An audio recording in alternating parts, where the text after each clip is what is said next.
ले कैलेंडर नाल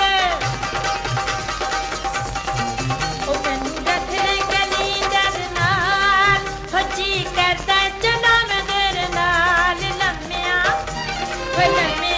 रूटां ते ओ लम्मिया रूटां ते मैनू रख ले कैलेंडर नाल।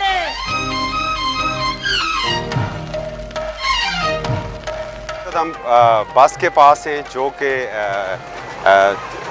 जबरी से लेकर रावलपिंडी तक ये लोग जाते हैं। क्या वो दौर था जब इसमें यहाँ पर खड़े होने की, जिसे पौड़ी कहते हैं, इस पर भी जगह नहीं थी, छत के ऊपर भी नहीं थी, और इसके पीछे जो पहले एक सीढ़ियाँ लगी होती थी वहाँ पर भी नहीं थी।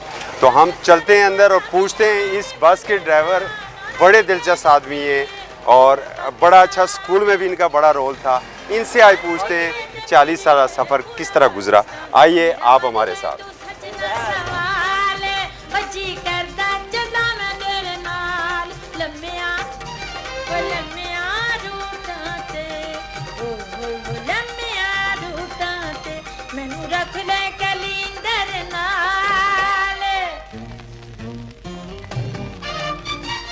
जी बानी उस्ताद, कितना अरसा हुई गया रोड पर? 40 साल हुई है इसी सरकार।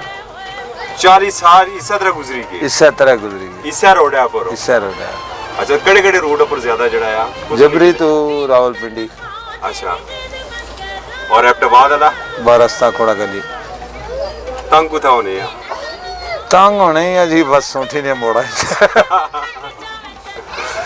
इधर अगर कोहाले दर का छत कड़ी जगह कोहाले दर भी रोला है, बस सारा फले ना एरिया खराब है।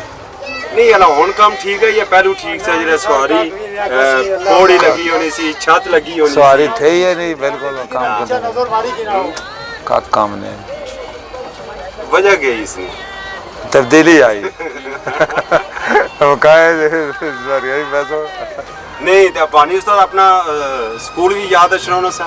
हाँ, कते कते अच्छी रेड़ा मास्टर महफूज रहना हो क्लास, बिल्कुल ही है गाड़ी। तो और जरा जल्दी करे, सॉरी मार ना कर रहा मास्टर महफूज नहीं मार, बिल्कुल ही है गाड़ी जी, याद ही तारीफ नहीं मरो।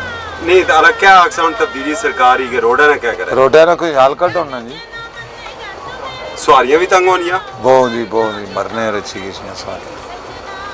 अच्छा बानी उस्ताद 40 साल इस रोड पर गुजारी थे, उनको क्या ख्वाहिश जो ले सऊदिया जी ट्राला चला था